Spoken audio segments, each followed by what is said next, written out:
नमस्कार. श्री सेवा या यूट्यूब चॅनलवर तुम्हा सर्वांचे मनापासून स्वागत करते आणि आजच्या व्हिडिओला सुरुवात करते. आज आपण शारदीय नवरात्रामध्ये देवीचे घट कसे बसवायचे, त्याचा विधी काय आहे, कोणते मंत्र बोलायचे, तसेच क्रम कोणता असावा याविषयी माहिती घेणार आहोत. चला तर मग आता व्हिडिओला सुरुवात करूया. तर पहा, शारदीय नवरात्र घटस्थापना विधी पुढील प्रमाणे आहे. तर श्री स्वामी स्तवन व एक माळ श्री स्वामी समर्थ जप करायचा आहे. त्यानंतर मग ओम सर्व मांगल मांगल्ये शिवे सर्वार्थ साधिके शरण्य त्र्यंबके गौरी नारायणी नमोस्तुते हा मंत्र म्हणत पुरुषांनी अष्टगंध व महिलांनी हळदी कुंकू स्वतःच्या कपाळी लावावे. त्यानंतर मग पुढील मंत्र 4 वेळा तळहातावर पाणी घेऊन प्यावे. तर मंत्र पहा. ओम ऐं आत्मतत्व शोधायामी नमः स्वाहा. दुसऱ्या वेळेस ओम ह्रीं विद्यातत्व शोधायामी नमः स्वाहा. तिसरा मंत्र ओम क्लीं शिवतत्व शोधायामी नमः स्वाहा. चौथा मंत्र ओम ऐं ह्रीं क्लीं सर्वतत्व शोधायामी नमः स्वाहा. गायत्री मंत्र म्हणत प्राणायाम करावा. तर हे 4ही मंत्र मी स्क्रीनवर दिले आहेत. तर हे मंत्र बोलून ते पाणी हातावर घेऊन ग्रहण करायचे आहे. 4 वेळेस करायचं आहे आणि प्रत्येक वेळेस हा मंत्र बोलायचा आहे. त्यानंतर मग आपल्याला संकल्प करायचा आहे. तर पहा, कोणत्याही देवीची किंवा कोणत्याही देवाची आपण आराधना करत असतो, अनुष्ठान मांडत असतो, तर त्यावेळेस आपल्याला आधी संकल्प करायचा असतो. तर तो संकल्प कसा करायचा, तर त्याची विधी मी आता तुम्हाला सांगत आहे. तर पहा, संकल्पाची विधी. मी म्हणजे तुम्ही अमुक गोत्रात तुमचं जे काही गोत्र असेल त्याचं नाव घ्यायचं.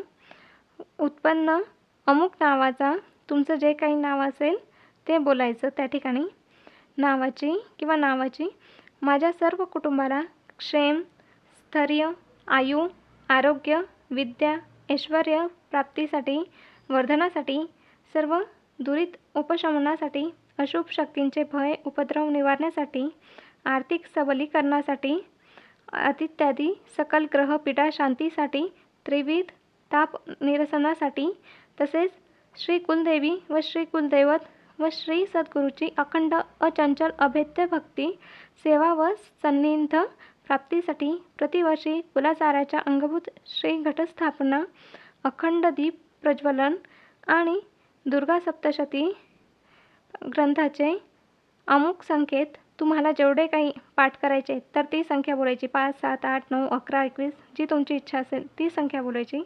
अमुक संकेत पाठाचा संकल्प करीत आहे. हे एवढं बोलून मग ते पाणी तामणात सोडायचं आहे. संकल्प करताना आधी हातात पाणी घ्यायचं, अक्षता घ्यायच्या, फूल घ्यायचं, तो संकल्प बोलायचा जे मी आत्ता सांगितलं त्याप्रमाणे. अमुक ठिकाणी तुमचं जे काही नाव असेल ते बोलायचं, तुमचं गोत्र असेल ते, तसेच किती संकेत तुम्ही पाठ करणार आहेत ते बोलायचं आणि मग नंतर ते पाणी तामणात सोडायचं. त्यानंतर मग श्री गणपती अथर्वशीर्ष 1 वेळा वाचायचं आहे. ते वाचल्यानंतर अखंड 99 मंत्राचा जप करीत मी पुढे जे काही कृती सांगत आहे तर ती कृती करायची आहे. तर पहा, घटस्थापनेच्या पहिली कृती अशी आहे की घटस्थापनेच्या जागेवर रांगोळी काढून एक पाट किंवा चौरंग ठेवावा. त्यावर लाल वस्त्र अंथरावे. चौरंगाच्या डाव्या बाजूस अखंड दीप प्रज्वलित करून त्याची पूजा करावी. त्यानंतर मग एक वेळूची टोपली त्या पाट किंवा चौरंगावर ठेवून टोपलीत आपल्या शेतातील अथवा पवित्र जागेची माती, गहू मिसळून भरावी. त्यानंतर तिसरी कृती, त्यावर स्वच्छ धुतलेला मातीचा घट लाल लोकरीचे 9 वेढे देऊन ठेवावा. त्यात पाणी, दुर्वा, सुपारी, पैसा, गंध, अक्षता टाकाव्यात. विड्याची 9 पाने व आंब्याचा डहाळा लावावा. त्यानंतर चौथी कृती, घटाच्या 4ही दिशेला पूर्वेकडून उतरते गंध लावावे. घटावर एका तांब्याच्या ताटलीत अथवा स्टीलच्या ताटलीत तांदूळ भरून ठेवावे. त्यानंतर 5वी कृती पहा.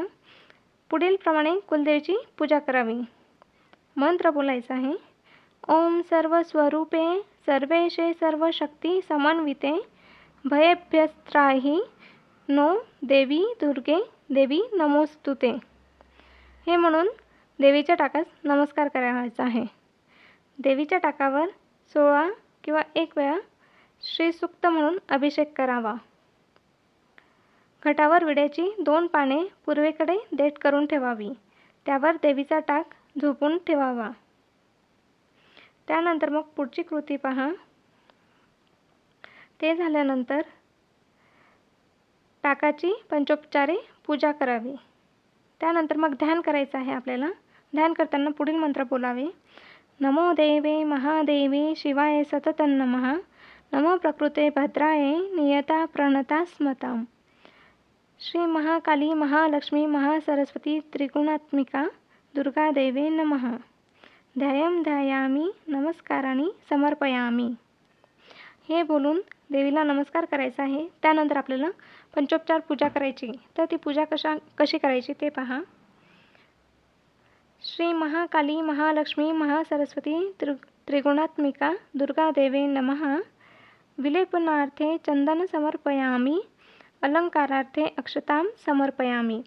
हरिद्रा कुंकुम सौभाग्यद्रव्याणी समर्पयामी. हे बोलून गंध लावावे, अक्षता व्हाव्यात व हळदी कुंकू व्हावे. त्यानंतर मग श्री महाकाली महालक्ष्मी महासरस्वती त्रिगुणात्मिका दुर्गा देवे नमः. ऋतुकालोद्भव पुष्पम समर्पयामी.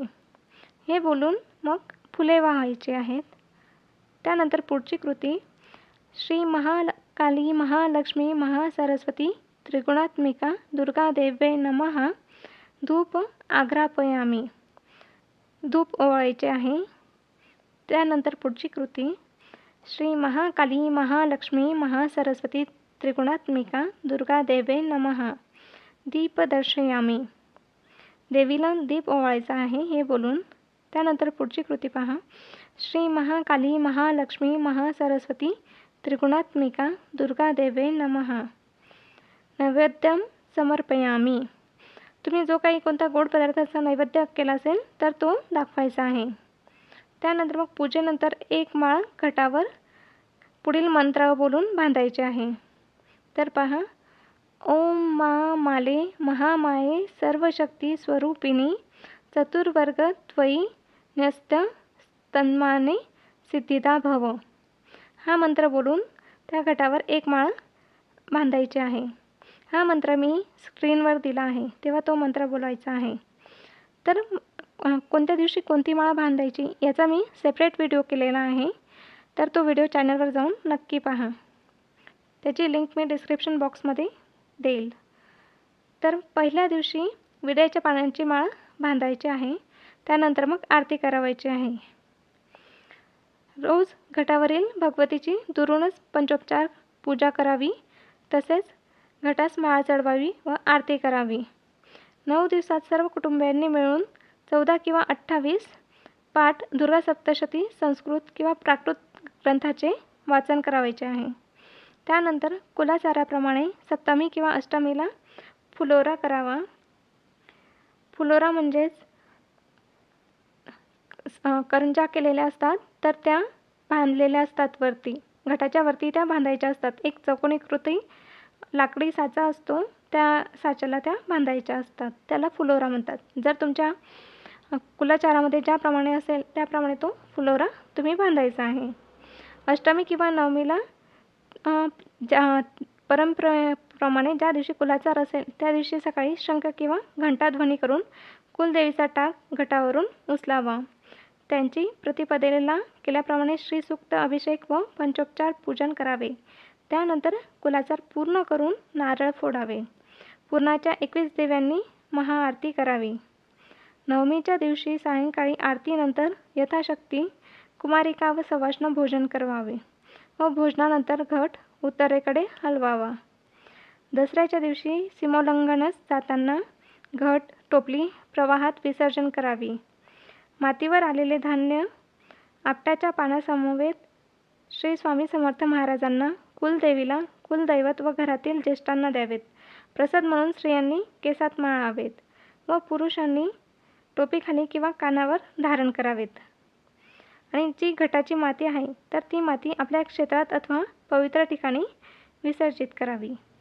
तर ही पूर्ण घटस्थापनाची विधी होती.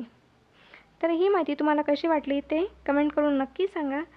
तसेच व्हिडिओला लाईक व शेअर करा म्हणजे जास्तीत जास्त लोकांपर्यंत ही माहिती पोहोचेल. आणि चॅनलला सबस्क्राईब करून बेल आयकॉनवर ऑलसाठी क्लिक करा म्हणजे पुढे येणाऱ्या व्हिडिओचे नोटिफिकेशन तुम्हाला मिळेल. धन्यवाद. श्री गुरुदेव दत्त. जय माता दी.